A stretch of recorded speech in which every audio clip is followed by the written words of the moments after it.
싸움은 싸울수록 진다면 전쟁을 계속 치러야 되겠습니까? 아니면 항복해야 되겠습니까? 항복해야 됩니다. 예수님이 이런 비유를 주셨죠.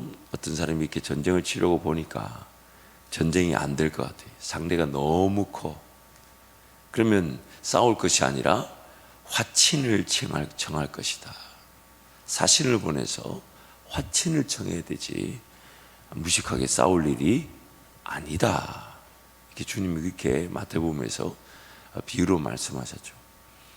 오늘 우리의 영적 형편에 대해서 인지하고 그리고 그것을 깨닫는다면 싸울 일이 아니라 하나님께 항복할 일이다. 그것이 오늘 로마서 이 7장에서의 핵심 중의 핵심입니다. 그래서 이 본문 읽었던 21절부터 25절 말씀 보면 법이 5가지가 등장합니다.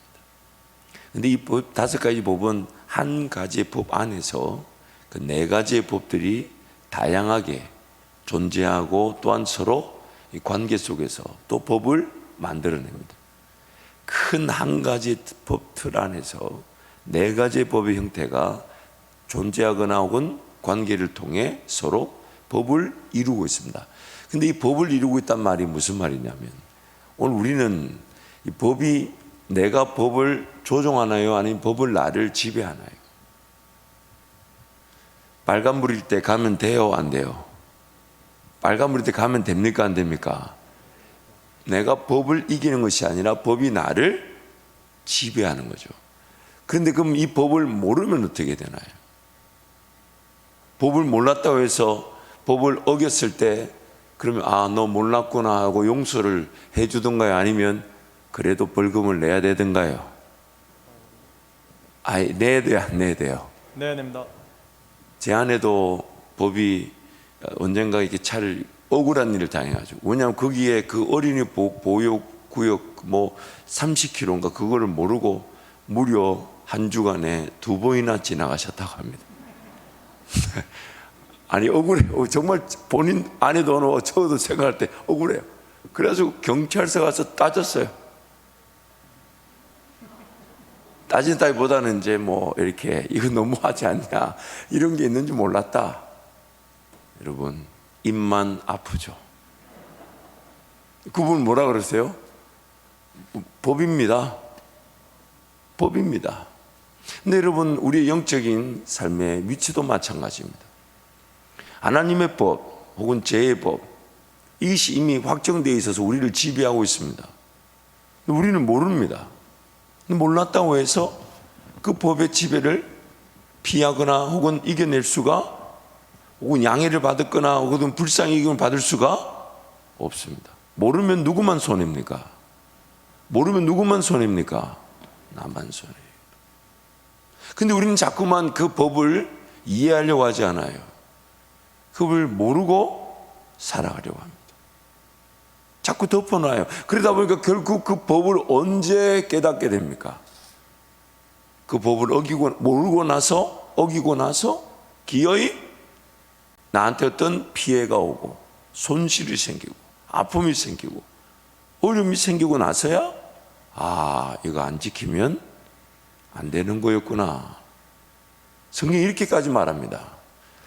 하나님의 법을 따르지 않으면 우리는 죄의 법을 반드시 지키게 되고 죄의 법을 지키는 순간 우리는 어떻게 됩니까? 사망을 피할 수 없게 됩니다. 그래서 하나님은 자꾸 하나님을 알아라, 하나님을 알아라, 하나님을 알아라. 그러나 그 하나님의 법은 우리에게 강제하지 않는다는 거예요. 사랑의 관계 속에서 우리에게 그 하나님을 느끼며 하나님을 경험할 수 있게 만들어주면서 동시에 자발적인 내 사랑이 마치 법처럼 하나님과 관계를 세워나가더라는 겁니다. 누군가 묻습니다. 당신 그렇게 하나님을 섬겨야 됩니까? 하나님을 예배해야 됩니까? 하나님께 시간을 드려야 됩니까? 그 사람이 이렇게 말합니다. 아니 당신 그렇게까지 하나님을 섬겨야 됩니까? 그렇게까지요? 그렇게 규율을 가진 것처럼 강제하는 것처럼 그렇게 막 체계적으로 그렇게 해야 됩니까? 하는 우리는 뭐라고 합니까? 그렇게 하나님 예배하는 우리는 뭐라고 합니까? 그렇게 하나님을 섬기는 우리는 뭐라고 얘기합니까? 이건 내가 하지 않으면 안 될 사랑의 관계입니다. 내 주님 사랑해서 이것도 사실 모자랍니다. 이것도 부족합니다. 죄의 법은 우리를 강제하고 강압적으로 죄짓지 않으면 안 되도록 우리를 지배하고 있었지만은 하나님의 법은 우리에게 강제하지 않으세요. 그래서 고린도후서 말씀 그렇게 얘기하잖아요. 인색하거나 억지로 하지 않습니다. 그러나 그 사랑하는 자들마다 그 하나님을 따르는 것이 마치 법인 것처럼 자신을 내어주고 따르고 섬기더라는 것입니다. 그래서 첫 번째 방금 읽었던 우리 로마서 7장 21절부터 25절은 선을 행하기 원하는 나에게 악이 함께 있다라는 이 법, 이 아래에서 네 가지의 그 법, 존재와 혹은 관계적 그 법이 존재한다는 겁니다. 그래서 다섯 가지의 법이 로마서 7장 21절에서 25절에 등장합니다. 그래서 영어 성경을 보면요, 제가 다 읽진 않지만 이 빨간 걸로 보세요. 이 법이라는 단어가 5번 등장합니다. 이 5가지의 법이 공존하거나 혹은 서로 대치 상태에서 또 법을 만들어냈다는 거죠. 그래서 첫 번째 법이 뭐냐면 21절을 보니까 선을 행하기 원하는 나에게 악이 함께 있다. 이것도 법이라는 거예요. 내가 원한다 원치 않다 상관없이 이미 이 상태가 나를 지배하고 있다는 겁니다. 선을 원하지만 악이 나한테 있다. 그래요, 안 그래요? 그렇습니까, 안 그렇습니까? 그렇습니까, 안 그렇습니까? 그렇죠. 내가 하나님의 법을 선한 것을 원하지만 또한 내 마음에 나도 모르게 시기하고 질투하고 미워하고 다투는 그 악이 함께 있다는 것을 우리는 충분히 압니다. 그런데 그것을 거절하거나 그것을 내가 정리하거나 통제할 수가 없더라는 거예요. 그래서 그 지배가 있다는 것은 그것이 나를 지배하고 있다는 것이죠. 두 번째 법은 22절에 보니까 하나님의 법입니다. 그 하나님의 법은 율법과 성령의 법이 같이 우리 가운데 있죠. 특히 그것이 성령의 법, 즉 그 율법 자체가 예수 그리스도를 통해 완성되었으니까 생명의 성령의 법, 성령 하나님 우리를 인도하고 싶어 하시고 우리에게 음성을 주고 싶어 하시고 우리에게 길을 인도하고 싶어 하시는 그 하나님의 법이 우리 가운데도 있습니다. 근데 그 하나님의 법이 좀 희미할 수 있고 훈련되지 않아서 분별력이 약할 수 있고 이 단련되지 않아서 그 깨닫는 거 내가 인식하는 거 이런 것들이 좀 약화되어져서 그렇지 성령은 지금 우리 안에 법이 되어 계십니다. 우리를 지배하십니다. 그래서 우리가 어떤 죄 가운데서도 그 성령의 법의 지배로 인해 우리가 구원을 받게 된 것입니다. 우리가 어떤 죄인이라 해도 성령의 법이 우리를 예수 그리스도의 그 법이 우리를 구원하신 것입니다. 그래서 하나님의 법이 지금 우리 가운데도 있습니다. 세 번째 법은 23절 보니까 죄의 법이라고 합니다. 즉 죄가 나를 다스립니다. 죄짓게 만듭니다. 죄 가운데 거하게 합니다. 죄를 이기지 못합니다. 죄의 법이 우리 가운데 있습니다. 네 번째 법은 마음의 법입니다. 이 마음의 법은 뭐냐면 이제 거듭나서 예수를 믿고 거듭나다 보니까 죽었던 내 마음이 살게 되죠. 그래서 이 에스겔서 말씀 보면 그 우리 구원을 상징하는 하나님께서 우리 구원을 이루실 때에 이런 일이 일어날 때에 일어나는 일이 뭐냐면 우리의 죽었던 마음이 살아나고 새 영이 우리 가운데 거하면서 새 신, 즉 성령이 그 영 가운데 거하실 것이다.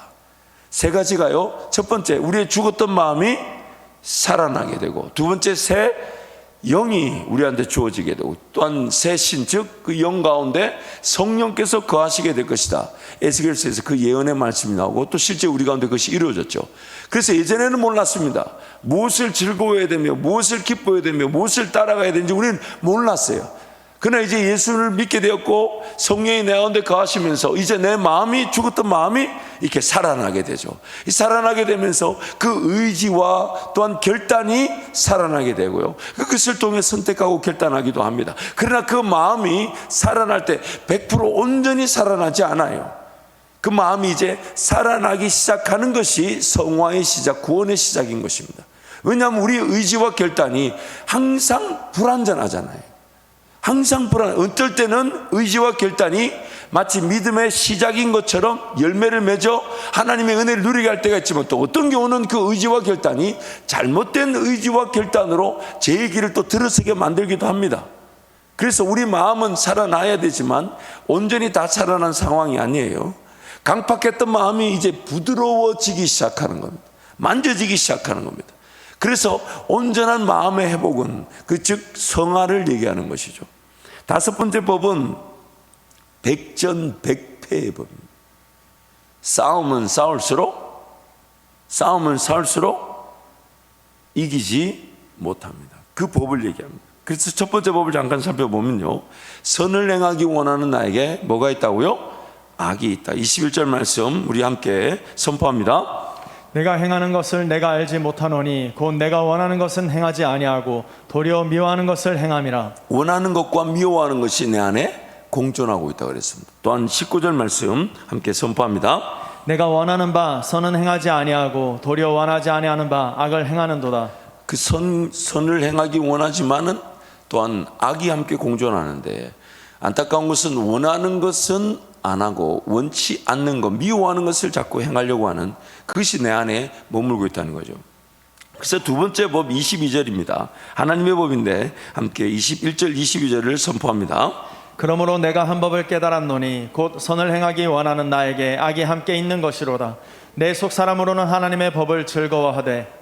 보세요. 우리 안에는 선이 없었습니다. 선한 것이라고는 없었는데 이제 하나님께서 그 법을, 즉 하나님의 법을 우리 가운데 부어주셔서 이제 그 선이 무엇인지를, 물론 항상 선만을 따라가면 좋겠지만 그렇지 않죠.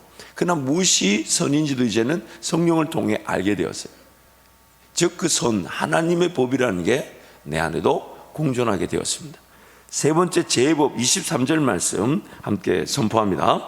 죄가 기회를 타서 계명으로 말미암아 나를 속이고 그것으로 나를 죽였는지라. 또한 14절 15절 말씀 함께 갑니다.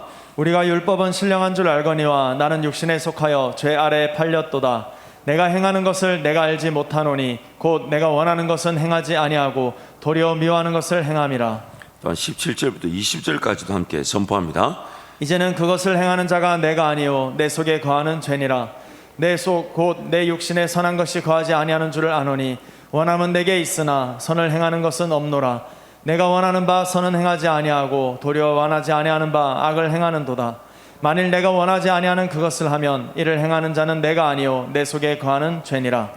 죄라는 것이 법이 되어 나를 지배하고 있습니다. 그래서 우리는 성령 하나님을, 성령의 지배, 성령의 그 지배가 나에게 법처럼 내 삶에 성령 하나님을 따르는 것이 강제는 아닌데 매일매일 나는 죽고 예수를 따라가려는 그것이 법이 되지 않으면 우리는 죄의 법 아래에서 빠져나올 수가 없습니다. 그래서 예배를 하는데도 감격이 없을 수 있어요. 기도를 하는데도 기도가 안 됩니다. 분명히 예배 자리에 안 나온 게 아니에요. 기도의 자리에 머물렀습니다. 그런데 들리지 않습니다. 왜 졸릴까요? 졸릴 수 있는 여러 가지 이유가 있죠. 그러나 내 삶이 어디 지배 아래 있었다는 얘기입니까? 어디 지배 아래 있었다는 얘기입니까? 내가 지금 예배가 되지 않아요. 그러면 오늘 이후에 내 삶은 어느 길로 가게 되는 걸까요? 물론 하나님이 다시 예배할 수 있도록 기회를 주시는 것이지, 오늘 되지 않은 예배는 반드시 그 대가를 요구하게 되어 있습니다. 내가 오늘 듣지 못한 하나님의 음성은 반드시 제 법을 내가 따라가게 만들어 버립니다. 물론 하나님의 음성을 듣지 않았기 때문에 제 법을 따라가는 게 아니죠. 나는 제 법의 지배를 피할 수 없는 죄인이라 들어야 될 음성을 듣지 않는다면 그 제 법을 벗어날 수가 없습니다. 근데 그걸 또 방치해둬요. 예배가 안 되는가 보다, 기도가 안 되는가 보다, 내가 어제 사실은 이거 하느라고 잠을 못 잤어. 그럼 이렇게 자기 스스로 물어야 되죠. 그럼 잠을 좀 일찍 자려고 했어야 되는 건 아닌가? 왜냐하면 다른 것보다도 내가 이 예배 자리에서 주님을 만나야 되며 주님을 경험해야 되며 주님과 동행해야 되며 주 음성을 들어야 될 텐데, 그럼 예배가 안 되니까 그냥 내버려 두고, 졸리니까 내버려 두고. 오늘 우리가 이 죄의 법을 너무 쉽게 관가하고 있죠. 온 가지 이유와 이 변명이 있지만 다 핑계에 불과합니다. 물론 우리 약하다는 것을 무시하자는 건 아닙니다. 그러나 하나님 앞에서 그 약한 부분이 하나님 나 살려주십시오라고 엎드릴 수 있는 기회가 되어서 삶을 그냥 방치하지 않는 거예요. 안 들리면 안 들린 대로 내버려 두지 않는 거예요. 예배가 안 되면 안 되는데 내버려 두는 게 아니에요. 그냥 어쩔 수 없다라고 그냥 내버려 두는 게 아니에요.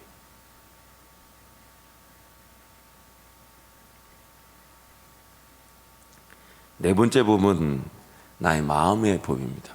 우리 22절 말씀 함께 선포하겠습니다. 내 속 사람으로는 하나님의 법을 즐거워하되. 하나님의 법을 어떻게 한다고요? 즐거워한다.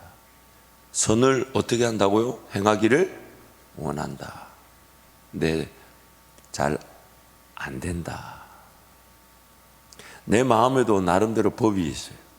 얼마나 강렬한지 하나님의 법을 즐거워하고 하나님의 법을 행하기를 원합니다. 원하지 않는 성도는 없어요. 근데 원하지만 됩니까? 안 됩니까? 돼요? 안 돼요? 돼요? 안 돼요? 안 됩니다. 돼요? 안 돼요? 안 됩니다. 예수님이 이렇게 얘기하셨잖아요. 마음은 원이로되. 이런 말 자주 쓰면 안 되는데 마음은 원이로되 육신이 약하다. 이 다섯 번째 법입니다. 오늘 우리가 이걸 좀 살펴봐야 되는데요. 백전백패하는 법입니다. 23절 말씀 함께 선포합니다. 내 지체 속에서 한 다른 법이 내 마음의 법과 싸워 내 지체 속에 있는 죄의 법으로 나를 사로잡는 것을 보는도다. 우리 한 번 더요. 두 번 더 외칠게요. 두 번 더 암송하는 마음 함께 선포합니다. 내 지체 속에서 한 다른 법이 내 마음의 법과 싸워 내 지체 속에 있는 죄의 법으로 나를 사로잡는 것을 보는도다. 내 지체 속에서 한 다른 법이 내 마음의 법과 싸워 내 지체 속에 있는 죄의 법으로 나를 사로잡는 것을 보는도다. 내용을 제가 한번 정리해 봤습니다. 싸워서 해결될 수 있는 일이 아닌데 자꾸만 싸우려고 한다는 것입니다.